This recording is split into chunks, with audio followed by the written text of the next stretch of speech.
The young women are ordered to lower their gaze in a display of complete humility. Strict protocols are established, forbidding the attendants from speaking or questioning the monarch's commands. The brown-haired woman is reminded that her duty is to remain by the emperor's side at all times. Clayton specifies the precise 3-step distance that must be maintained from his person. Lady Amelia listens stoically, her expression remaining entirely unreadable. Clayton A. Lacarso is introduced as a peerlessly beautiful and mighty young emperor whose features seem divinely crafted. While his legendary beauty and swordsmanship intimidate others, the ash-blonde Lady Amelia calmly offers to take his cloak. An internal voice wonders if the emperor has developed a peculiar desire for whatever the maid prepares. Clayton decides to begin his work, and Amelia immediately presents him with an impossibly high stock of documents. Stunned by her terrifying efficiency, Clayton hilariously questions if his new maid is actually using telepathy. He notes that while most people faint or lose their speech in his presence, Amelia remains completely unfazed. Clayton glares at the maid from his desk, mentally charging her with 3 cardinal sins. He deems her second sin to be the way she occasionally offends his refined sensibilities. Her most egregious offense, in his eyes, is her stubborn refusal to fall in love with him. Amelia remains oblivious to his dramatic internal monologue as she dutifully carries more paperwork. Clayton clears his throat to regain his composure and officially begins his review of the documents. He admits to himself that conquering this woman's heart is a more difficult quest than any military subjugation. Time passes in silence as the emperor works while his maid continues her tireless support. The narrative shifts back 1 month to the festive day of the royal coronation.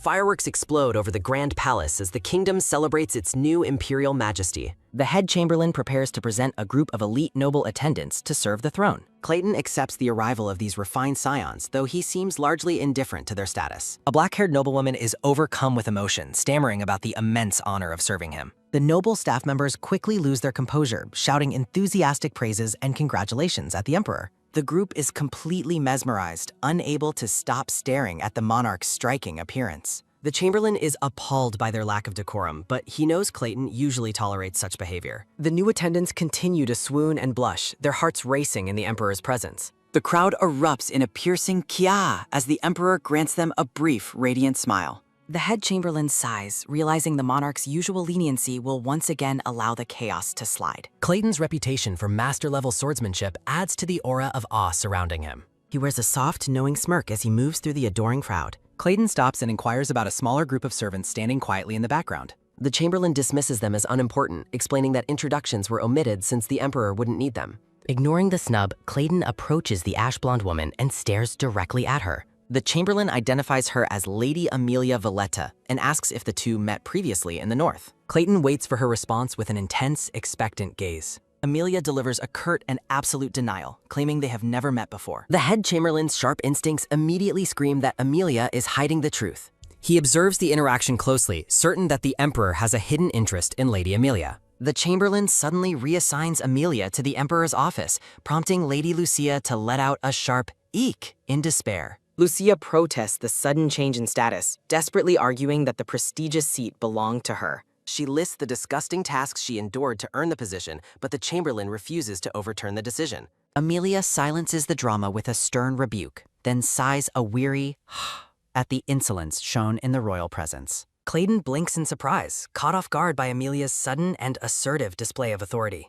The emperor can only mutter a bewildered "huh?" as he processes his maid's protective outburst. The head chamberlain informs Amelia that her life now belongs to the palace with no personal time allowed. He makes it clear that she must be on constant standby for the emperor at all hours. Amelia accepts the demanding terms of her new life with a simple, stoic affirmation. The chamberlain instructs her to maintain strict communication regarding any problems that might arise. He delivers a final, chilling warning that everything she hears in the emperor's presence is a secret for life. The head chamberlain issues a final warning that Amelia's life and the safety of House Valletta depend on her absolute silence. Amelia's sharp, analytical gaze lingers on thoughts of Emperor Clayton's controversial history. A map details the emperor's former exile to the northern border for the crime of slaying a divine beast. The kingdom once roiled with fury over the perfect crown prince's fall from grace. For Amelia, the emperor's return to power feels more like an impending curse than a miracle. Noble families bankrupt themselves with lavish gifts to prove their loyalty to the new monarch. While battling swarms of demonic beasts, House Valletta lacked the coin for gifts, leading to a different kind of offering. The ash-blonde noblewoman was presented as a servant to settle the debts of her house. Clayton personally selects the daughter of his former jailers to serve as his main maid. Amelia accepts her new role with a heavy sense of inevitability. A sharp sound echoes as the head chamberlain prepares to officially hand over Amelia's duties. Amelia recalls the Emperor's cold and strict warning from their very first meeting. Clayton's initial behavior toward her was marked by an obvious simmering intensity. The Emperor looms regally as Amelia prepares for what she perceives as his impending retribution. A heavy silence fills the room as the Emperor's emerald eyes lock onto his new maid. Amelia concludes with certainty that her appointment is merely a vessel for the monarch's revenge. A sudden, sharp realization breaks the concentration of the people within the imperial study. A frantic shout of "His Majesty" rings out as the Emperor's presence is noted. The Chamberlain is stunned to find the once lazy prince working with such terrifying diligence. The staff suggests the Emperor rest, but Clayton firmly states that the Empire never sleeps. Moved to tears by the monarch's unexpected dedication, the Chamberlain weeps with joy. The staff is bewildered by the total transformation of the Emperor's work ethic. Clayton sits at his desk, radiating a cold and powerful aura of authority. The brown-haired Chamberlain offers to train Amelia later so the Emperor can work in peace. Clayton dismisses the help, insisting that the matter be left entirely to him. A wave of comic confusion washes over the maid and the monocle-wearing official. The Emperor declares with chilling calm that he will instruct Amelia personally. An internal voice questions if the monarch is simply seeking an excuse to bully her. The Chamberlain fears the office orientation is just a front for imperial torment. Clayton's broad shoulders and regal stature dominate the golden light of the office. An intense, silent stare-down occurs between the monarch and his stoic, ash-blonde maid. The head chamberlain stares in a state of utter, dazed shock at the unfolding tension. On the night of his abdication, Clayton lay awake in his grand chambers, haunted by the past. The Emperor lets out a weary "ha" as he sits up, exhausted by the weight of his crown. He reflects on his 5-year exile and the incident that cost him his reputation. Images of monstrous beasts and bloody battlefields remind him of the price he paid for the throne. Despite the storm of duties awaiting him, the Emperor finds himself unable to sleep. Clayton is plagued by the memory of Amelia's resentful expression from earlier that day. He broods in the moonlight, trying to understand the source of his maid's coldness. He recalls the judgmental, shadowy eyes that have followed him since his fall from grace. The monarch stands amidst the weight of a kingdom that once looked at him with disdain. He remains troubled by his identity as the man who dared to kill a divine beast. A close-up of his eye reveals the sharp sting of the word contempt still etched in his mind. The world has changed, and now the people praise him as a God-favored hero. During his coronation, Clayton saw only longing and adoration in the eyes of his subjects. He reflects on the moment his crown was returned, signaling that everything was in its place. Amelia stands in the palace gardens, her presence a jarring contrast to the adoring crowds. The monarch ponders the deeper meaning behind his maid's unwavering and stoic resolve. Clayton wonders how she can look at him with such a unique and challenging expression. He is left with a nagging gut feeling that his new maid is anything but normal. Clayton sits up in bed in a cold sweat, his mind racing with the insulting possibility that his maid might actually hold him in contempt. He reflects on his own perfection as a God-made masterpiece and swordmaster, finding it impossible that anyone could look down on his masculine virtues. The Emperor is pulled from his internal monologue when he is suddenly addressed within the quiet of his office. Amelia stands gracefully among a background of blooming flowers and asks if she may pose a single question to her monarch. An internal voice screams in shock at the breach of etiquette, noting that a subject must never speak unless the Emperor addresses them first. The head chamberlain is horrified, his monocle nearly falling as he panics over the maid's bold behavior in the royal presence. He suspects Amelia is showing off her stubborn northern attitude as she flatly denies any intentional disrespect toward the throne. While the official considers fleeing the room to escape the tension, the Emperor wonders exactly what question his maid is about to ask. Amelia feels the Emperor's prickly gaze boring into her, but maintains a small, knowing smile as she waits for his response. She acknowledges the source of the friction, noting her identity as a noble of the fierce and often misunderstood North. Amelia reflects on how capital nobles despise Northerners as savages, further complicating her relationship with the new administration.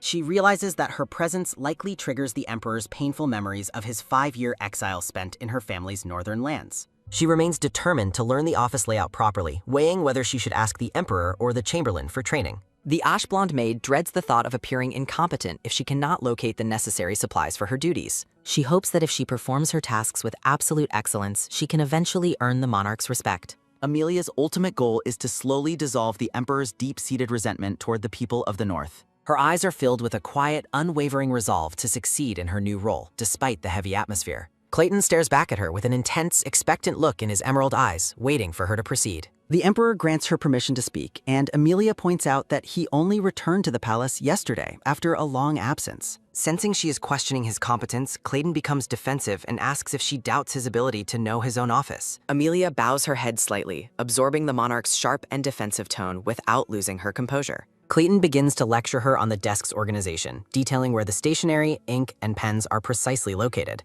He indicates that the items for official decrees are kept on the far left of the workspace for easy access. A drawer opens with a quick sliding rattle as he explains that the contents are sorted strictly by the density of their color. Amelia steps forward to verify the arrangement, and the Emperor is stunned that she would bother to double-check his word. Clayton imagines her reacting with adoring praise for his attention to trivial details, but the fantasy remains a mere thought. He realizes with a drop in his stomach that her stoic face shows none of the swooning admiration he secretly expected. Amelia asks about the bottom left compartment, and the Emperor informs her with a scowl that it is merely empty space. He continues the tour, pointing out territorial documents, original contracts, and a box kept for miscellaneous needs. With a sharp final click, Amelia closes a drawer and concludes that his instructions were perfectly accurate. She is inwardly impressed that, despite his long absence, the Emperor seems to have mastered every corner of his new study. Clayton catches himself talking at length and covers his mouth, feeling a sudden wave of self-consciousness about his talkativeness. Amelia confirms the drawer is empty and suggests the systematic chamberlain likely maintained the old Emperor's layout to assist the new monarch. The Emperor lets out a weary sigh, finding her logical compliment more annoying than a direct insult to his pride.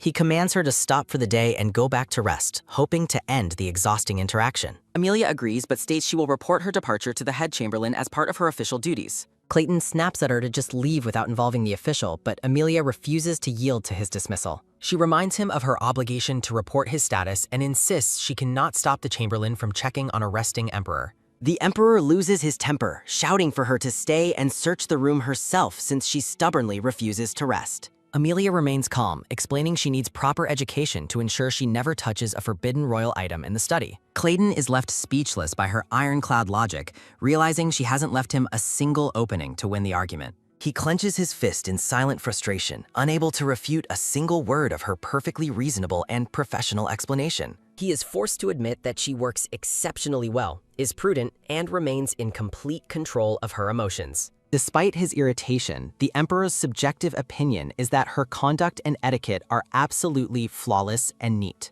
He watches her with a lingering, brooding gaze that reveals his growing obsession with her unwavering resolve. An internal voice screams in exasperation that this woman is the most bothersome person he has ever had to manage. Clayton finally relents, telling Amelia she may touch everything in the office except for his personal desk. Surrounded by a floral aura of grace, Amelia thanks Her Majesty for the clear and direct instruction. The monarch notes that while her voice is strangely delicate, her tone remains unnervingly calm and composed. He observes her with a mix of awe and frustration, comparing her swift and cautious movements to those of a squirrel. The Emperor wonders if General Fairy is a more fitting nickname for his mysterious and disciplined maid. As she works in complete silence, the monarch observes that she moves without making even the slightest sound. He ponders if her unnatural stealth comes from growing up in northern forests where demonic beasts roam. Clayton's intense gaze narrows as he focuses on the harsh reputation of the northern lands. He reflects on the north as a barren and treacherous territory infested with terrifying monsters. His mind wanders back to the grim memories of his exile during his time as the Crown Prince. He recalls the rugged and weathered people of the north surviving amidst a harsh, snowy landscape. He remembers their rough lifestyle and subdued conduct, noting that Amelia matches his memories without a single error. The monarch concludes that she is the quintessential example of a stoic northern woman. A series of sharp, rhythmic clicks echo through the study as Amelia systematically organizes the various items. Clayton notes her unwavering focus, realizing she is working so faithfully that she seems to have forgotten his presence. His ego is visibly bruised by the fact that she is prioritizing miscellaneous junk over admiring his royal presence. He recalls how social gatherings would normally descend into chaotic displays of affection at his mere sight. The Emperor imagines women screaming in absolute adoration as he stands with effortless, sparkling grace. His memory depicts women swooning and falling over like dominoes just to catch a glimpse of him. A man is shown sobbing with overwhelming emotion, while the Emperor notes that even men scream in his wake. He views himself as a sun so blinding that others cannot look away despite the intensity of his light. Despite this perceived perfection, he remains deeply baffled by his maid's unwavering and cold stoicism. Clayton begins to wonder if she is somehow broken for not reacting to his legendary masculine charms. He reconsidered his assessment, suspecting there must be a more logical reason for her unique attitude. The monarch considers if she witnessed his past crimes in Valletta, making her shudder at his very sight. He recalls meeting her father and brothers but remains certain he never faced Amelia herself during his exile. A sudden gasp escapes him as a startling and narcissistic theory crosses his mind. He wonders if she could have caught a glimpse of him at a certain old stream in the north. A memory of the stream near his secluded exile hut begins to surface as the water splashes quietly. He recalls being swarmed by local women who would peek at him while he bathed, wondering if Amelia was among them. He quickly dismisses the idea, certain that she was not part of the group hiding by the stream. The monarch reasons that no woman could maintain such an indifferent face after seeing his supposedly perfect nude form. He questions if she hates him based on rumors of his hooligan past, feeling wronged because he still protected the land. Amelia interrupts his internal monologue to address him, catching the startled emperor completely off guard. She informs him that her assessment is finished, crediting the Chamberlain's systematic arrangement for her quick understanding. Surrounded by an aura of grace, the ash-blonde maid stands before her ruler with unwavering poise. Clayton looks at her with an intense, expectant look, waiting for whatever point she is about to make next. She points out the lack of sword maintenance tools and states she will instruct the staff to acquire some immediately. The emperor is taken aback by her thoroughness, wondering what kind of woman his new maid truly is. He admits her attention to detail is terrifyingly perfect, as she noticed precisely what was missing from his desk. Amelia's calm and direct gaze leaves the emperor feeling strangely self-conscious. His heart pounds as he struggles to comprehend how she can say such embarrassing things with such a calm tone. Overwhelmed by the interaction, Clayton dismisses her and announces his own intent to return to his private chambers. A transition occurs as a hand reaches for the door, signaling the end of the day's long orientation. Now in a dark blue gown, Amelia worries about how to avoid offending the emperor's volatile and difficult moods. She greets the head chamberlain and a new official with a polite bow in the palace corridor the next morning. The chamberlain introduces Clavel Hines, who will educate Amelia on the empire's current status for the next few days. Clavel notes the massive volume of documentation, expressing concern about finishing their work safely as a door creaks open. The emperor arrives in the study, his firm footsteps echoing as the staff acknowledges his royal presence. Clayton moves toward his desk while Amelia and the official stand ready to begin the day's business. The monocle-wearing official informs Amelia they will finish soon and instructs her to go prepare the tea. Amelia resolves to pour her soul into this first official task to ensure she prepares the perfect cup.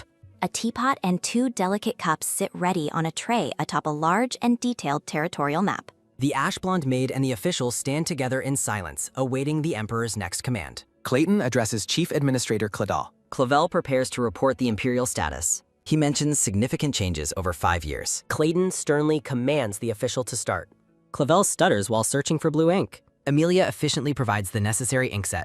She swiftly retrieves multiple files and books. Clayton begins reviewing the provided documents. Clavel stumbles over specific grain production figures. Amelia reaches for the requested brown coulter. She softly expresses her disagreement. Clayton declares that Amelia Valletta is wrong. Amelia wonders why he has corrected her. He firmly repeats that she is mistaken. Amelia hands a new folder to Clayton. She asks him to clarify his point. Clayton recalls the official's earlier clumsy behavior. He notes Clavel's poor public speaking skills. Clavel rambles through confusing economic terminology. Clayton tries to endure the long-winded report.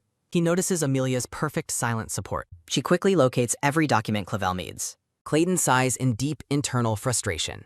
He realizes Amelia prevents Clavel from fumbling.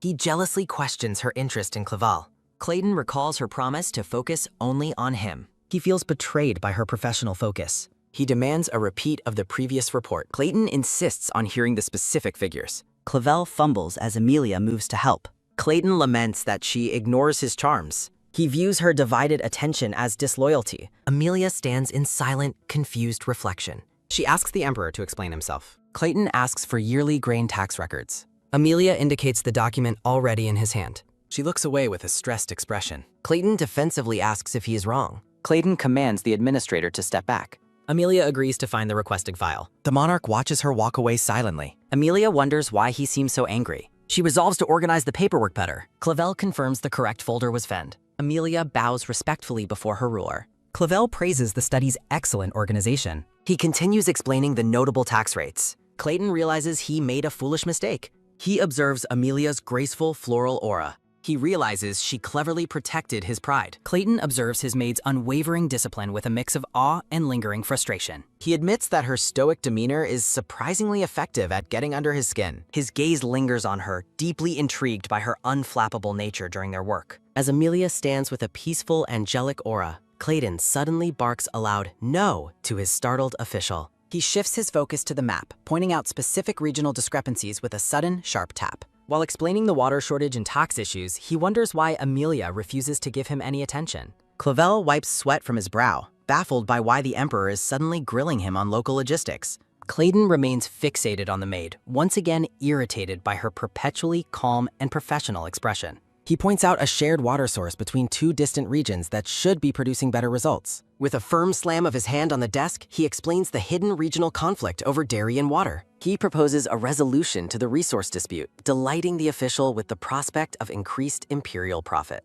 The monarch explains his plan to mediate the water rights, causing the official to beam with admiration. Overwhelmed by the Emperor's insight, Clavel begins to weep with genuine pride and relief. He sobs about the Emperor's past as a troublesome prince, while Clayton stands with a smug, knowing smile. Amelia silently steps forward to offer the crying official a clean handkerchief, catching Clayton's dark, jealous eye. A loud honk echoes as Clavel blows his nose, leaving the Emperor seething that he didn't receive the gift first. Clayton looms over the terrified official with a shadow over his face, threatening to test his performance tomorrow. Clavel notes the Emperor's intense glare toward Amelia and worries he has deeply offended his ruler. The gray-haired man clears his throat with a nervous ahem, trying to break the heavy tension. He cautiously brings up the maid's supposed mistake from earlier to see if that is the source of the anger. Clayton snaps at the man, demanding to know if he saw how much focus the maid gave the official instead. Despite his jealous outburst, he privately admits that her professional competence is undeniably impressive. Clavel steals a glance at his ruler, certain that His Majesty is acting completely out of character. Sensing the Emperor's volatile mood swings, the official resolves to keep the next day's training session very brief.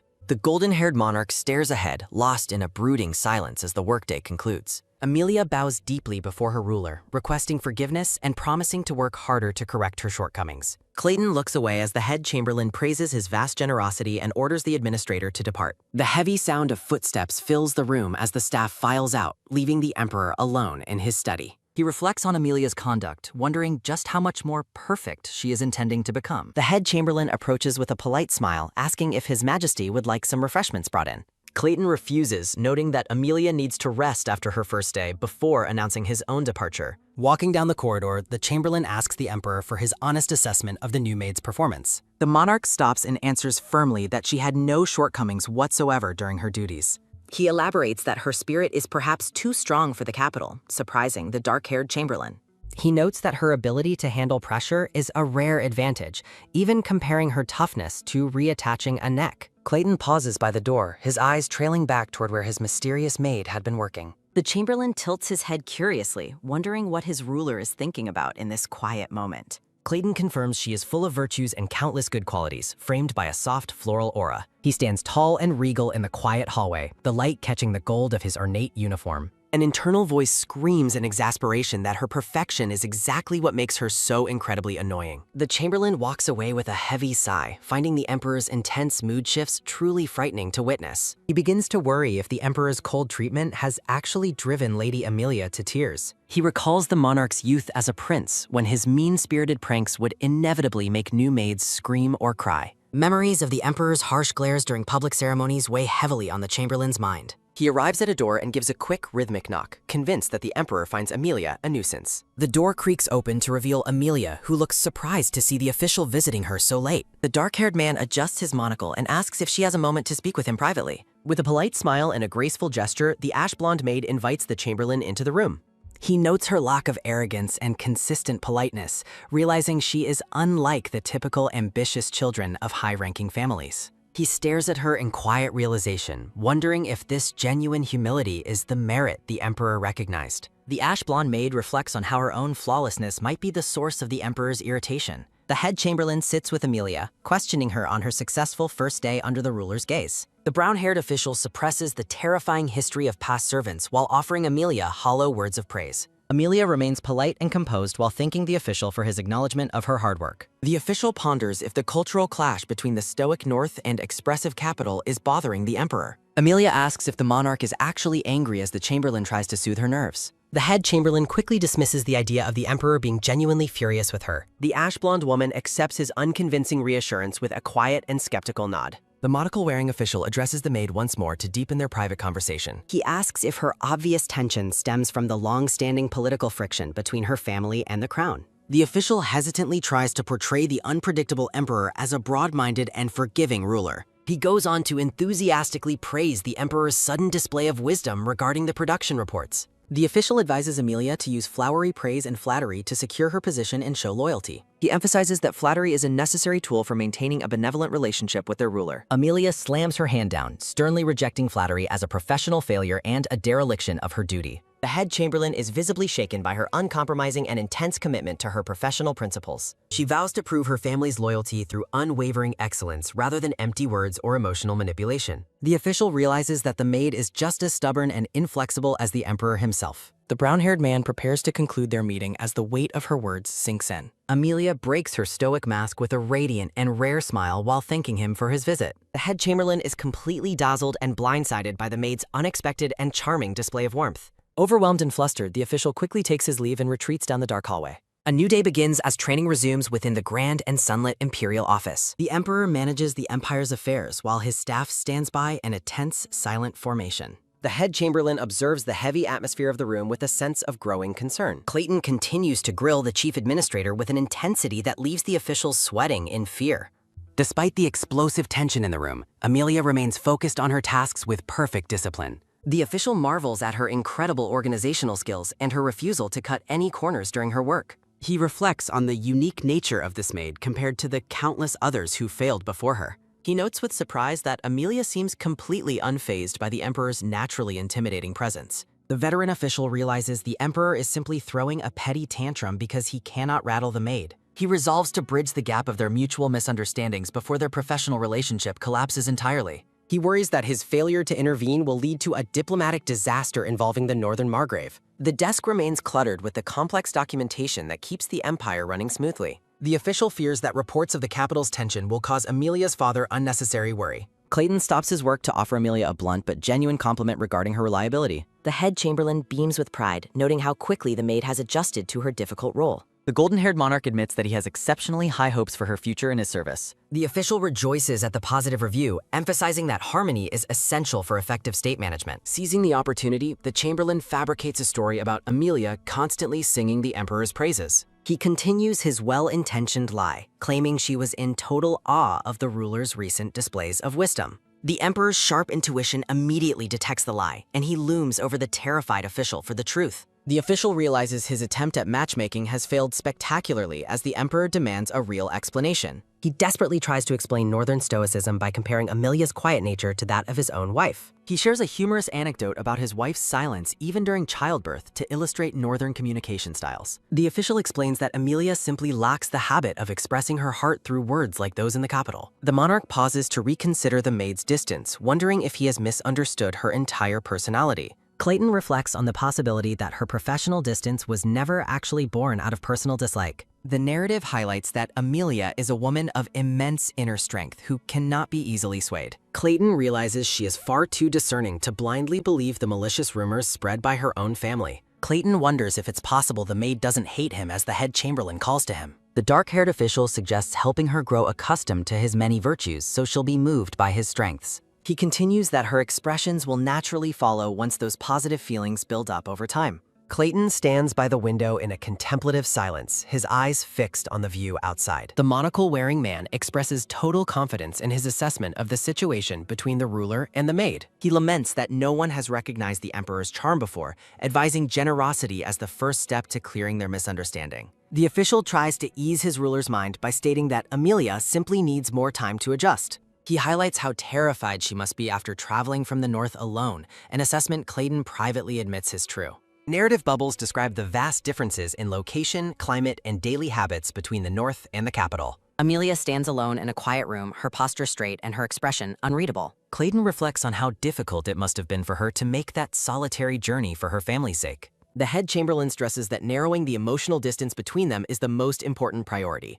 The golden-haired monarch worries that his own innate danger might make narrowing that gap an impossible task. A childhood memory of the official surfaces as Clayton admits that adjusting to his new life is harder than expected. Clayton concludes that young ladies are flustered by his overwhelming charm, leaving the chamberlain looking completely confused. The emperor gives a radiant smile and declares that all problems will be solved, while the official stares in disbelief. Clayton decides that experiencing his resentment through all 5 senses is the perfect method for their professional relationship. The golden-haired ruler stares ahead with a sharp and focused intensity as his training session concludes. Memories of a 5-year exile in the barren north haunt him, fueling a desperate desire to wipe them away forever. Amelia looks down with a shadow over her face, resolving to never again be looked at with eyes full of contempt. Clayton grabs the official's shoulders and praises his performance, causing the dark-haired man to look back in bewilderment. The monarch flashes a brilliant, sparkling smile that leaves the head chamberlain sweating and stammering in shock. Overwhelmed by this sudden display of warmth, the official stutters out that he is deeply honored by the praise. He privately worries that something has gone terribly wrong with his plan to help the maid. The final day of Chief Administrator Clavel's training begins at the grand and sunlit imperial office. Amelia offers a polite morning greeting to her ruler as he enters the room with a firm step. Clayton covers his face dramatically while greeting her, causing the maid to let out a rare, quiet giggle. The ash-blonde woman looks up in surprise as a brilliant and sparkling aura suddenly surrounds the emperor. Clayton strikes a pose against a backdrop of white flowers, enthusiastically declaring that the weather is lovely. Amelia agrees that the weather is lovely, though she appears visibly overwhelmed by his sudden and intense display of charm. Sensing the heavy atmosphere, she quickly excuses herself to prepare the tea while the monarch acknowledges her departure. Clayton gives a confident thumbs up while expressing his excitement for the tea, leaving the maid wondering what is happening. The sound of clinking porcelain fills the room as the maid expertly handles the tea service. Amelia focuses on the tray, reflecting on how the emperor's intense and dazzling presence is making her incredibly uncomfortable. She finds his persistent, radiant attention to be very unsettling as she continues her duties.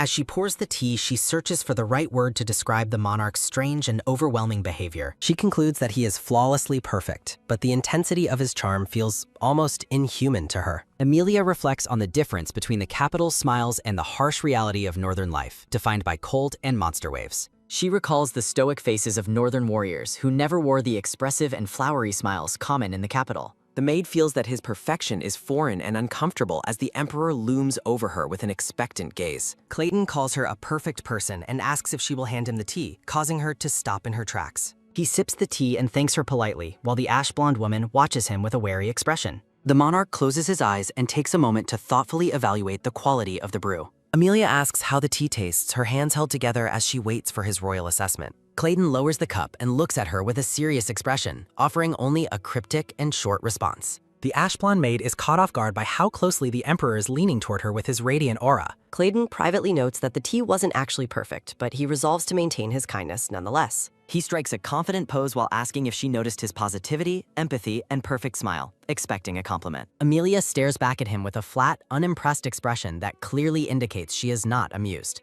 The emperor's confident facade crumbles into a look of complete shock as the maid maintains her silent, deadpan stare. Clayton wonders why she is ignoring him, while Amelia notes his smile is so perfect she finds it disappointing and wishes she could cover her eyes. The official dismisses her reaction, claiming her sense of beauty hasn't developed in the dreary north. As she serves the tea, Amelia thinks she feels slightly lightheaded.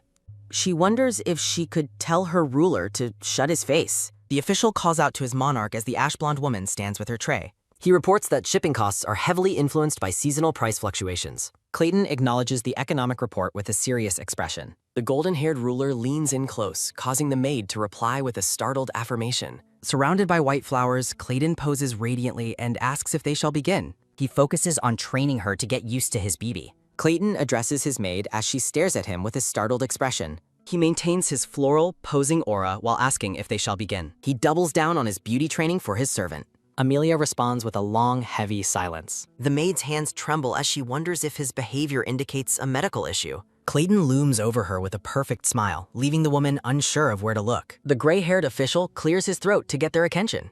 He announces that today's lesson will cover a relatively light topic. He explains he will report major events that occurred while the monarch was away for 5 years. Amelia is relieved she doesn't have to handle documents, but her unease remains. She reflects that his perfect smile and sweet voice are simply way too much for one day. The maid wishes he would shout about his hatred for her homeland so she could apologize. The official describes a factional struggle between two great powers. Clayton observes that the woman is still avoiding his gaze during the briefing. The golden-haired man is frustrated by how unyielding she is. The gray-haired official recounts a southern love affair that turned into a territorial war. He laughs while discussing the scandalous gossip of high society. Clayton worries that if he ruins his social life over this story, Amelia Valletta will be to blame. The ruler reflects on the nature of personal responsibility for one's own problems. He considers that his natural charm and status were gifts he never had to work for. A lavish meal is served as he continues his introspection. He is bothered that despite his special effort, she is ignoring him entirely. He finds her calm and beautiful face to be incredibly stubborn. The ruler declares that he has finished reviewing all the prepared materials. The official asks for questions while Clayton internally demands to know how to make his maid smile. The emperor dismisses the session while the official looks back with a nervous grin. The gray-haired official takes his leave and exits the room. Amelia stops the official to address him one last time. Clayton watches with sharp intensity as his maid speaks to another man.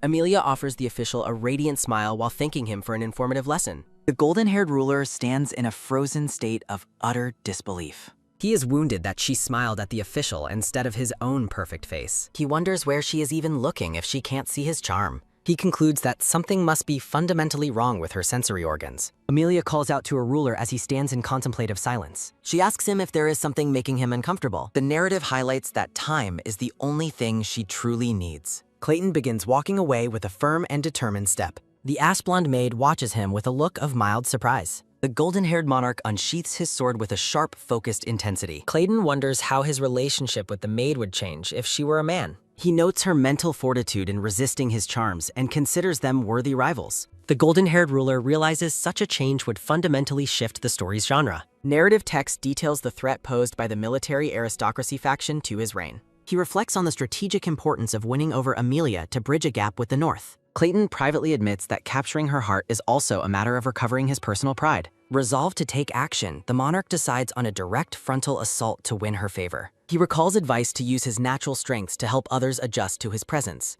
Amelia is startled to find herself in a completely new and unexpected part of the palace. The pair arrives at the Grand Imperial Guard Knights training grounds where many soldiers are gathered. Clayton misinterprets her reaction, thinking the wall around her heart is finally beginning to crumble. He playfully asks if she is afraid of the knights, but she calmly denies it. The ash-blonde woman looks around the vast courtyard with an expression of pure bewilderment. She points out the obvious fact that they are at a training ground instead of his office. Clayton wonders if she is troubled by being the only woman surrounded by male servants and soldiers. The emperor calls her name with a serious tone as he begins to step forward into the yard. He commands her to simply watch him and pay close attention to his upcoming performance. The ruler summons the knight commander, who responds with a respectful and focused bow.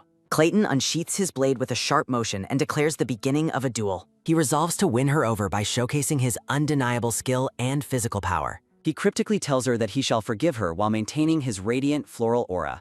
Amelia blinks in silence, her expression one of complete and utter confusion at his behavior. A visual representation of her internal state shows nothing but a giant, confusing question mark. She wonders what she could have possibly done that requires his royal forgiveness. Amelia reflects that she would gladly fix her behavior if he would only tell her directly. The knights step forward with military discipline as their names are called by their ruler. She notes the luxury and discipline of the guard, comparing their situation to the struggling North. A sharp sound of metal clashing rings out as the battle between the emperor and a knight begins. Clayton moves with blinding speed, his sword becoming a flurry of sharp and precise strikes. A knight falls with a pained shout as the monarch completely dominates the opening match. Amelia is genuinely astonished, noting that his physical skills are on a completely different level. Clayton calls for the next opponent while the remaining knights nervously plead for him to go easy. He turns back toward his maid, revealing a radiant and uncharacteristically joyful smile. The ash-blonde woman observes him closely, noting that he is smiling in a way she hasn't seen. She realizes this is the first time he looks truly happy and fully immersed in his actions.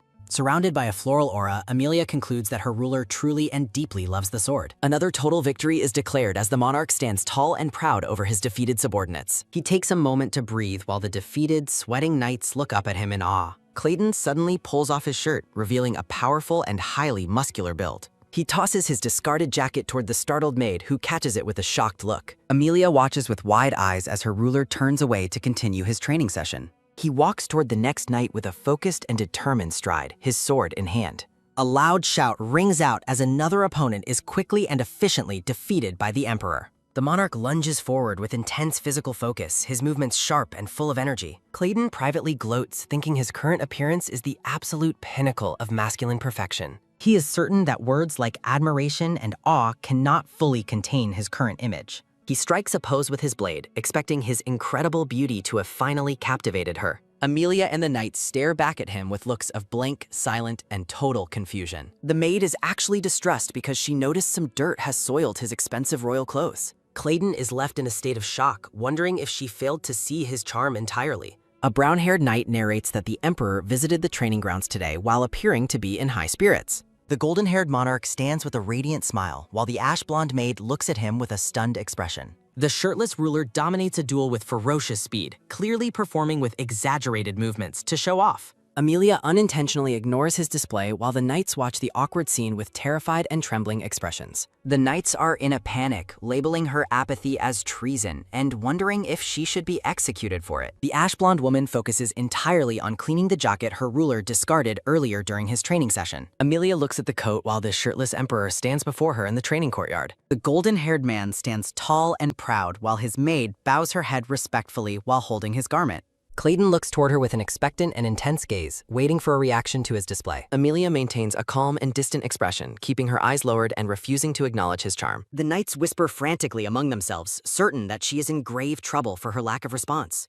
The golden-haired ruler laughs heartily, realizing he used the wrong approach to try and impress her earlier. Relieved by their monarch's laughter, the knights join in with nervous and loud enthusiasm to ease the tension. The soldiers stare in awe at their ruler, praising his perfect swordsmanship, beauty, and magnanimous spirit. Clayton commands Amelia to return to the office, and she calmly accepts his order with a polite affirmation. The pair walks through a grand, sunlit palace hallway as they make their way back to work. Amelia's eyes show a hint of concern as she wonders if it is truly acceptable for him to be shirtless. She contemplates the proper etiquette of helping him dress, feeling conflicted because she is not a training ground servant. A steady and rhythmic sound of footsteps echoes through the corridor as they continue their silent walk. Clayton smirks to himself, confident that his plan to dazzle her has finally started to work. He reflects that her life will now be a struggle because no other man can satisfy her expectations. The golden-haired man calls her name with a serious tone as he stops in the hallway. Clayton resolves to be a cruel man by leaving her captivated and wanting more of his presence.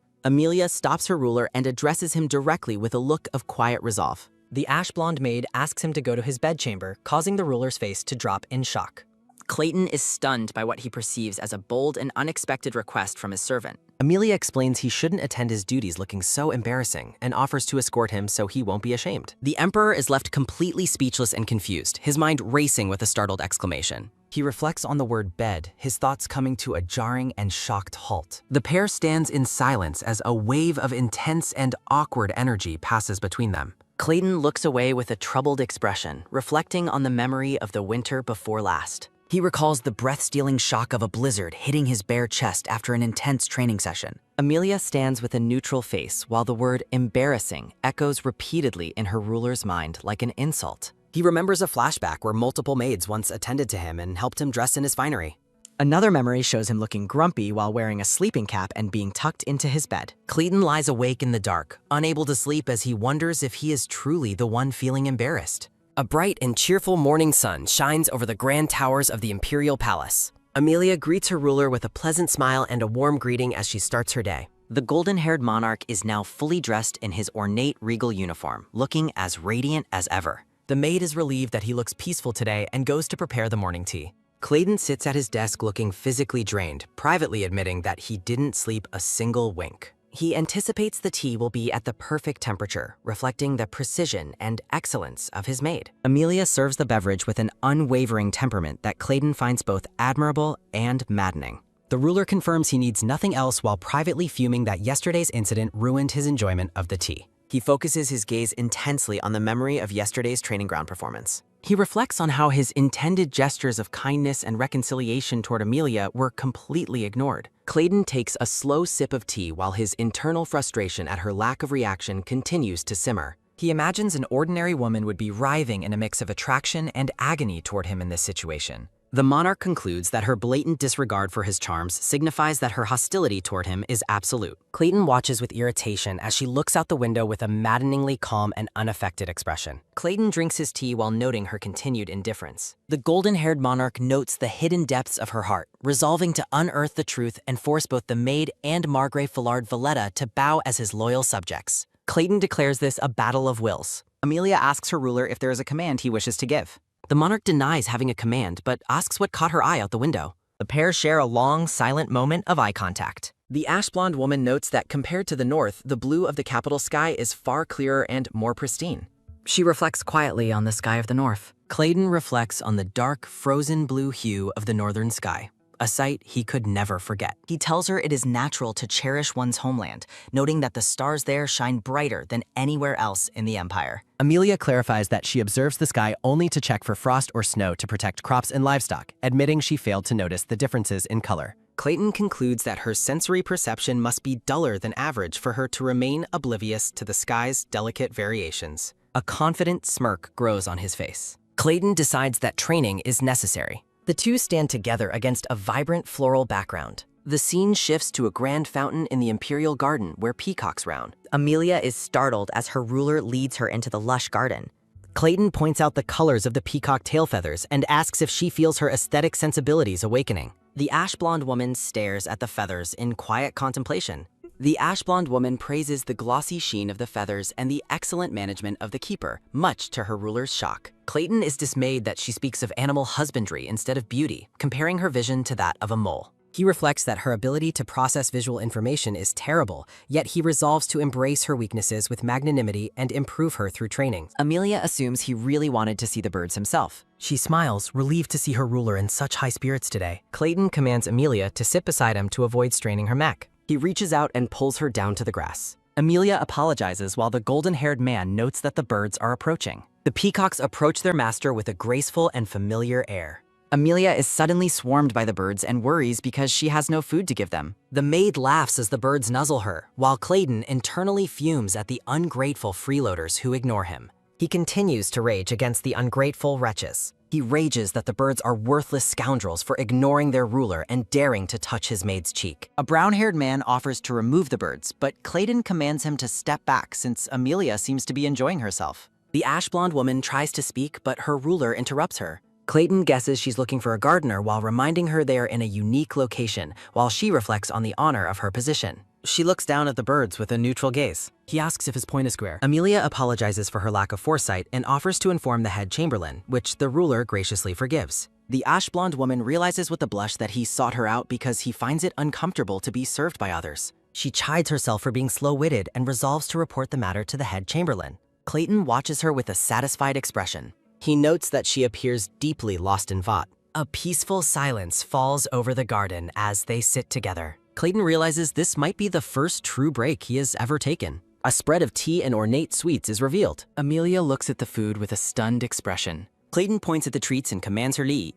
The ash-blonde woman is taken aback by the command. Amelia concludes that her ruler wants her to act as a royal taster and poison detector, just like the elite forces of the north. She eats a piece of cake while reflecting that her younger brother in the north would have loved it. Amelia assures Clayton that the cake is safe to consume, causing him to respond with mild curiosity. The golden-haired man questions the safety of the bright red strawberry on top, leading the maid to declare she will taste every item. As the sound of clinking cutlery fills the air, Clayton observes that his maid's sense of taste remains perfectly functional despite her lack of visual aesthetic sense. Amelia tries to redirect the attention of the curious birds toward their master, but the emperor reveals that the treats are intended solely for her because he despises sweets. Clayton reflects that his primary goal was not testing for poison, but rather evaluating how his servant processes sensory information beyond sight. A luxurious multi-tiered stand displays an assortment of delicate macarons, cream-filled pastries, and fruit tarts. The golden-haired ruler contemplates whether her sense of taste is as underdeveloped as her vision,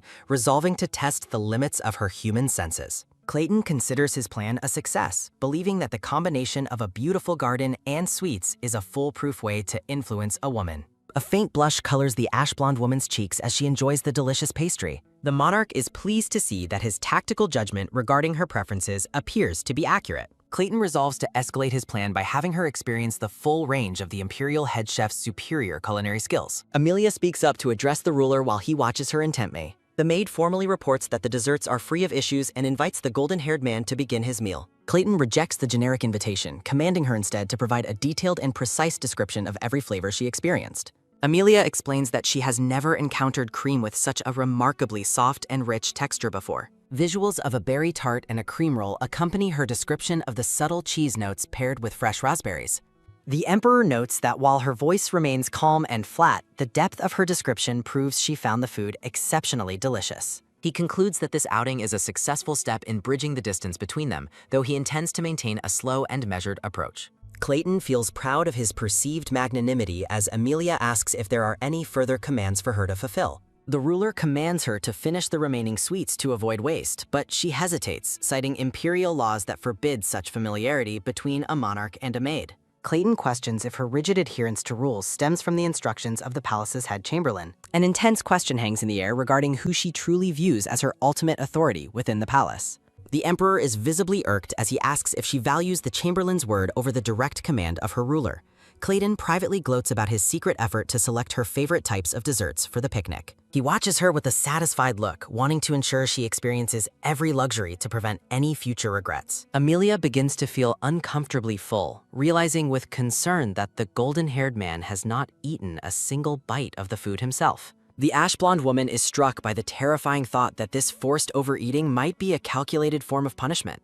She recalls the Emperor's past exile in the north, where he was despised by the public and faced constant threats to his life. A memory flashes of the golden-haired youth using his lethal swordsmanship to fend off multiple attackers from the Valletta family knights. Amelia reflects that the monarch would be justified in seeking vengeance against her family, suspecting he is only suppressing a bloodbath for political stability. Convinced her family's survival depends on her compliance, the maid decides that being tormented with excess cake is a price she must pay to appease him. With a look of grim determination, Amelia accepts a drink from her ruler, mentally vowing to endure the culinary ordeal to protect her lineage. Clayton notices the sudden increase in her eating speed and asks if she finds the food even more delicious than before. The ash-blonde woman confirms that the flavors are unlike anything she has ever tasted as the golden-haired ruler smiles in triumph. Clayton observes that the extensive spread of desserts he prepared is finally nearing its end. The Emperor smiles warmly at his maid as he suggests that it is time for them to return to the palace. Amelia reasons that if fulfilling his revenge through desserts improves his mood, then the discomfort of overeating is entirely worth the effort. She maintains a polite and serene expression while reflecting on her duty to her family. The grand facade of the imperial office stands prominently under the bright afternoon sun.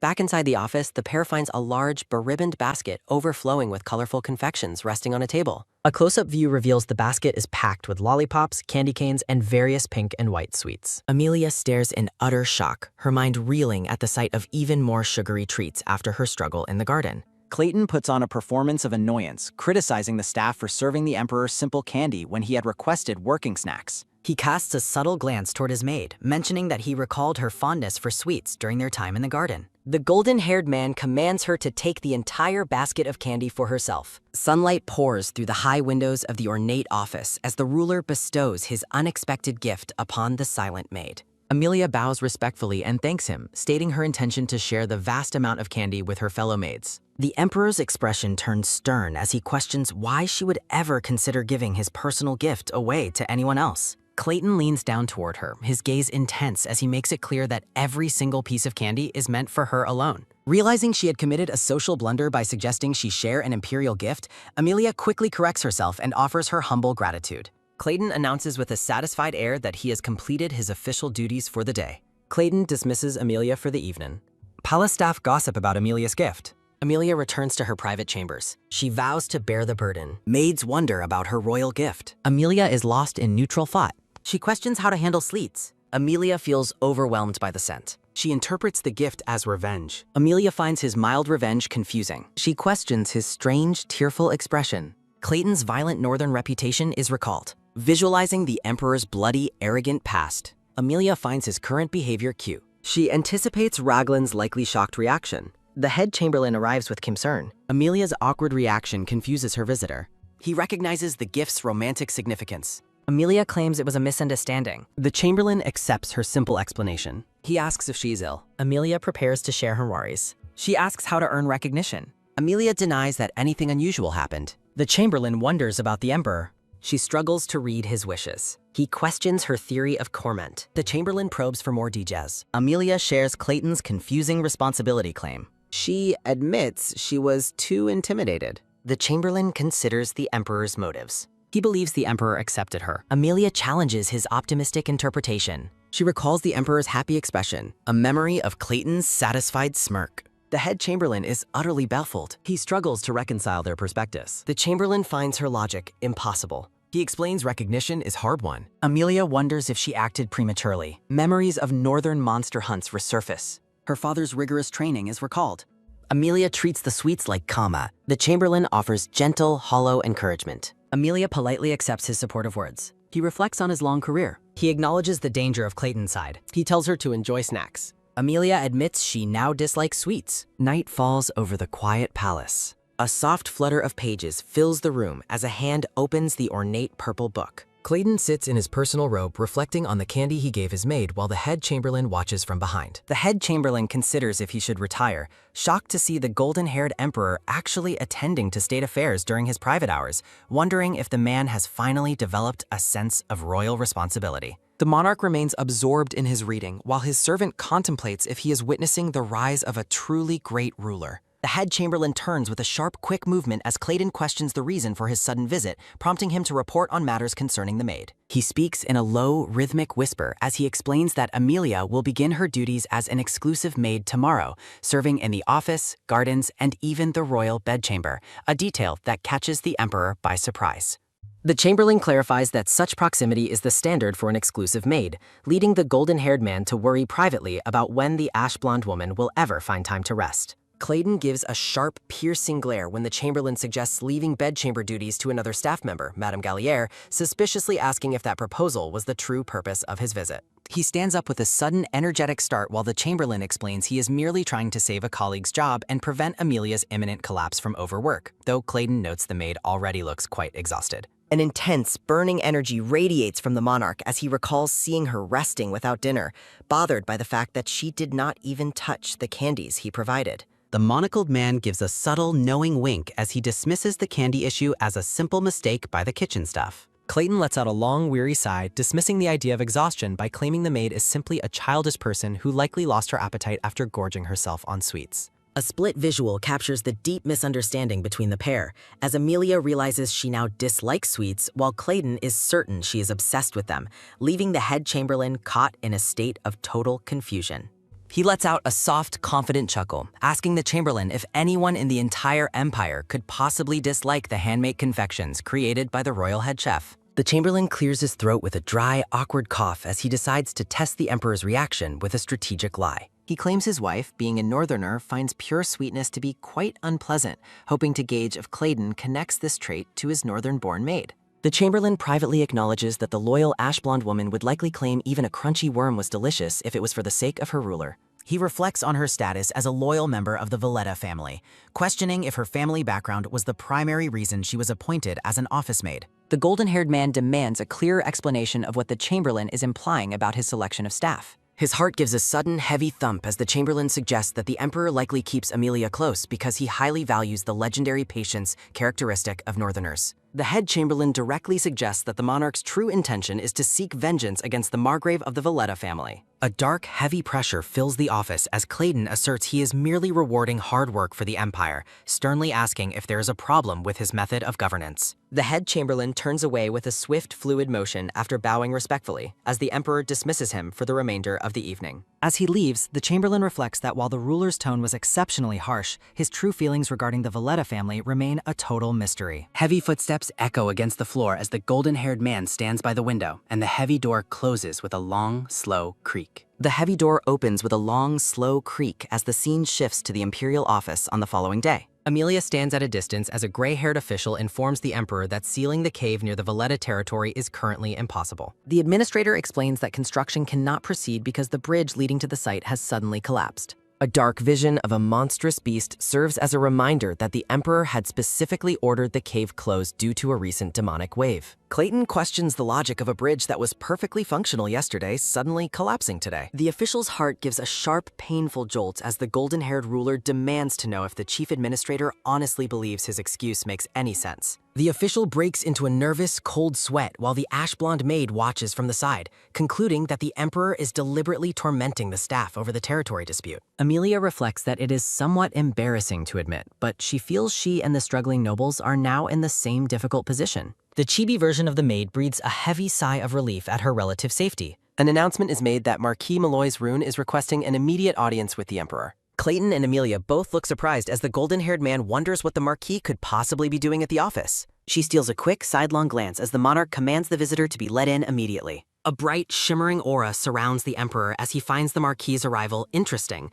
suspecting the man witnessed his earlier clash with the military nobles. A vision of knights and gold coins highlights the military nobles as a powerful alliance that called for Clayton's execution during his exile and remain his bitter enemies. Heavy footsteps echo against the floor as the narrator notes that Malloy's rune is the eldest son who inherited the title, making his factional loyalty difficult to categorize. A firm shoe steps forward decisively on the ornate rug. The brown-haired Marquis Rune enters the room and offers a formal greeting to his ruler. The young Marquis Rune stands tall, identified as a prominent member of the military noble families. Amelia steals a quick sidelong glance at the newcomer, wondering what he truly intends to achieve by coming to the office after the morning's dispute. The scene shifts to the events that transpired during the morning state council meeting. A sudden booming sound rings out as Clayton commands the council to seal off the caves near the northern Valletta territory following the beast wave, causing a restless murmur among the nobles. Duke Brondel, the head of the military nobles, argues that construction is impossible because the bridge at Holleton has collapsed. The room fills with a low, restless murmur as Malloy's rune watches the Duke, suspecting the older man is scheming to defy the Emperor's direct orders. A bright, shimmering aura surrounds the monarch as he calls the situation unfortunate, yet commands the nobles to repair the bridge and seal the cave as a gift for his coronation. Clayton smirks as he tells the gray-haired official that the gift provided was not the one he desired. The brown-haired Count Dallas attempts to delay the awkward discussion while the flustered official stands by. The Emperor maintains a silent, knowing smirk. Count Dallas is convinced the monarch has gone completely mad despite his brilliant past. He reflects that the 24-year-old ruler possesses the mental age of a 4-year-old. Marquis Rune wonders if the ash-blonde maid's presence is a calculated political statement. He offers a formal greeting while adjusting his attire with a sharp, crisp motion. Clayton dismisses the Marquis to wait on a nearby sofa. He commands Chief Administrator Clennell to finish the report regarding the bridge and the woodlands. Clennell nervously reports on the timber quality of the Hessebron woodlands offered by Duke Brondel. Clayton uses forced logic to argue that taking back land originally bestowed by the former emperor is not a gift. He asserts that repairing the bridge and sealing the cave are simple requirements for his enthronement. Marquis Rune is startled when the golden-haired man addresses him as Malroyce and asks for his opinion. Clayton stands up and asks if Clennell has more urgent matters to attend to. The administrator presents the construction estimates while noting the seasonal variations in transportation costs. An intense pressure radiates from Clayton as he questions how top-secret construction details are leaking to the public. Clennell is paralyzed by fear as the Emperor notes the entire town seems to know the details. Clayton announces he is sending the Imperial Guard to the administrative office to conduct a thorough investigation. He issues a final warning about security as a dizzy Clennell feels as though stars are falling. Marquis Rune watches with a subtle smirk as the Emperor tells his staff to work harder. A system error notification appears as Clennell suffers a sudden, painful eye spasm. Clayton dismisses the flustered official after he vows to keep the office solely for the monarch's use. Amelia observes the departing Marquis and concludes he is likely suffering from a magnesium deficiency. The golden-haired man commands his ash-blonde maid to serve tea to their Vetheder. Marquis Rune finds the silence suffocating and admires the handmaid's calm attitude in such a tense environment. He assumes a maid from the north would be entirely ignorant of complex state affairs. Clayton bluntly suggests the Marquis did not come just to stare at the maid's backside. A dark, heavy pressure fills the room as Marquis Rune reacts with total shock to the crude remark. He is baffled by the Emperor's unpredictable nature, unsure if the man is being serious or simply teasing. The Marquis pulls himself together, acknowledging the formidable power of the man before him. Legends of scandals, swordsmanship, and the slaying of a divine beast surround Emperor Clayton. He reflects on the conflicting memories left behind from Clayton's years as Crown Prince. A bloody vision of the young prince standing over his fallen enemies. Rune admits he once shared the belief that Clayton's solo victory over demonic beasts was a ridiculous exaggeration. He recalls how the military nobles suspected the Margrave of the Valletta family of being a secret ally. Despite his doubts, Rune highly valued the fact that the abandoned royals stepped forward to protect the empire. He finds it difficult to reconcile that legendary figure with the petty and childish man sitting across from him. The office environment is described as a scene of absolute destruction. Marquise Rune deeply regrets gambling his family's future on a man with a 4-year-old's temperament. Clayton calmly reviews the construction estimates for sealing the Eastern Palace. The brown-haired man asks if the rumors were spread deliberately to pressure the nobles before the meeting ended. The monarch smiles, having clearly seized the political initiative against his rivals. Marquise Rune warns that only a few administrators will remain tomorrow, while Clayton notes his own staff is small. Clayton asserts that Amelia is more than worthy to stand with the Marquis due to her Valletta lineage. Rune mentions the controversy surrounding the removal of attendants from all the influential families. The golden-haired man dismisses the backlash, claiming the nobles simply deserve to be removed. Marquise Rune argues that keeping those attendants was essential for maintaining harmony with the nobility. Clayton abruptly ends the debate, stating that Amelia alone is enough for him. He stares intensely at the stunned Marquis while repeating that no other attendants are necessary. Marquise Rune is left questioning if entrustment to this unpredictable man was a grave mistake. A credit page acknowledges the translation team. The golden-haired emperor and his ash-blonde maid stand together in a stark, dramatic spotlight. Amelia senses an intense pressure, reflecting that this very spot is the heart of a political battlefield. Memories of her father resurface as he warns that the palace is devoid of friends and she must avoid its turmoil. He commands her to live as a silent shadow and return home while he guards their fortress. The ash-blonde maid stares ahead with a stoic, unwavering expression. The atmosphere in the grand office is described as a literal hell on earth for those caught in the tension. Amelia steels her resolve, mentally repeating that she must remember her father's stern advice. A gulp of nervous anticipation is felt as she prepares for the next move in this dangerous game. Marquise Rune maintains a stiff, formal posture as he faces the unpredictable ruler. Clayton demands to know the Marquis' true purpose, warning that the business must be worth the high-quality tea provided. Rune observes the Emperor's protectiveness over the maid, fearing a potential purge of the other noble aides. The Marquis explains that his family gifted rare Lugus pearls for the enthronement, incurring a massive 3-year debt. Clayton mockingly repeats the name of the pearls before expressing a sudden realization. The golden-haired ruler scoffs at the gift, calling the small box a meager attempt to curry favor, while Rune groans in frustration. Clayton asks if Rune is simply afraid of being squeezed for more, but the Marquis proposes a formal political reconciliation.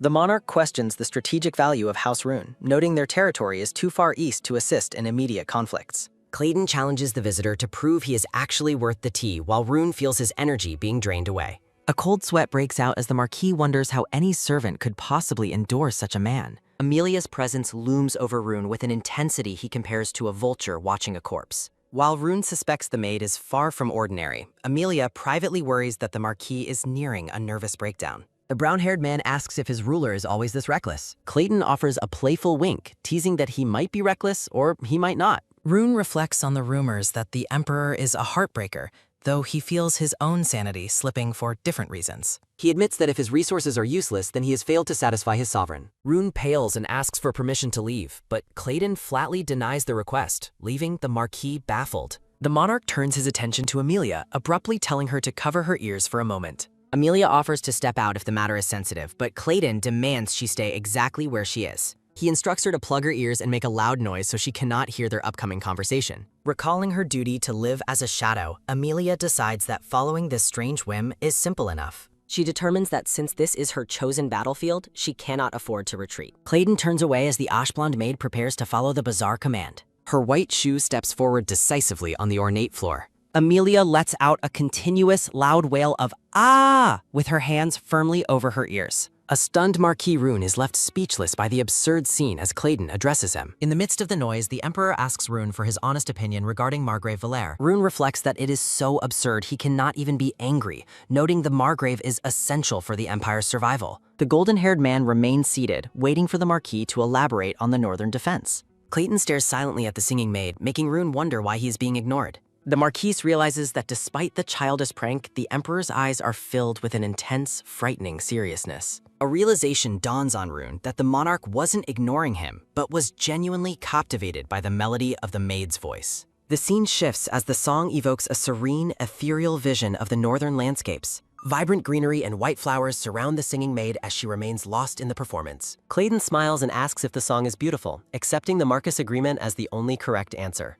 The monarch reveals he already has evidence that Duke Brondel did not destroy the bridge, then dismisses Rune to listen as the song. He issues a final chilling warning that if any part of this meeting leaks, the Imperial Guard will find the culprit. Rune stands up quickly, acknowledging the order with a forced, respectful tone. Heavy footsteps echo as the Marquis walks toward the door, feeling completely overwhelmed. He laments to the memory of his late father that he was never warned the Crown Prince was a total lunatic. Seeing that the visitor has finally departed, Amelia wonders if she should finally stop her vocal performance. Clayton recalls the song the Ash Blonde Maid famously sang first during northern festivals. He explains that local pubs are filled with such rumors before summoning Amelia closer. The Ash Blonde Maid reacts with a sudden, wide-eyed look of surprise. A close-up reveals a luxurious red box adorned with a massive pink gemstone. Clayton presents the ornate container and commands his maid to open it. He reveals a high-quality handkerchief, intending to replace the one stolen by an official. The monarch insists she use this one and discard the old, contaminated version. He frames the expensive gift as simple compensation for her lost work supplies. A tense silence settles as they stand in close proximity to one another. Clayton challenges the maid, asking if she dares to doubt his regal judgment. Amelia formally agrees while privately noting how uncomfortably close the Emperor's face is. The golden-haired man encourages her to find the gift useful and express her gratitude. A strange, crackling energy surrounds the maid as she holds the precious item. A focused close-up captures the intensity and shock within Amelia's wide eyes. She offers a deep, formal bow while accepting the monarch's gift with gratitude. Clayton looks down at her skeptically, questioning the true sincerity of her words. Amelia is bewildered, wondering if social gratitude follows different rules in the capital. The Emperor internally worries if the luxury item failed to resonate with her properly. Amelia feels the incredibly soft fabric and decides to send it to her brother. She reflects on her duty to provide for her family back in the north. A narrative bubble acknowledges that the monarch is being unexpectedly thoughtful. The Ash Blonde Maid offers a genuine smile while repeating her thanks to Clayton. Claiming exhaustion from political squabbles, Clayton abruptly dismisses his maid for the night. Narrative text formally presents the maid's full name, Amelia Valletta. Alone in his office, Clayton slams his desk in a fit of personal frustration. A portrait-like frame captures the maid's gentle and unassuming smile. The golden-haired man admits to himself that her smiling face was actually quite cute. He covers his mouth in silent contemplation, appearing slightly flustered by his own thoughts. A bright, clear morning rises over the sprawling and majestic Imperial Palace grounds. Amelia stands stoically by as the Emperor focuses on a large, ornate book. A group of high-ranking nobles gathers around a table for a formal audience. They have arrived to discuss the controversial cave construction project from the previous day. Amelia observes the visitors, suspecting they intend to exert political pressure on the monarch.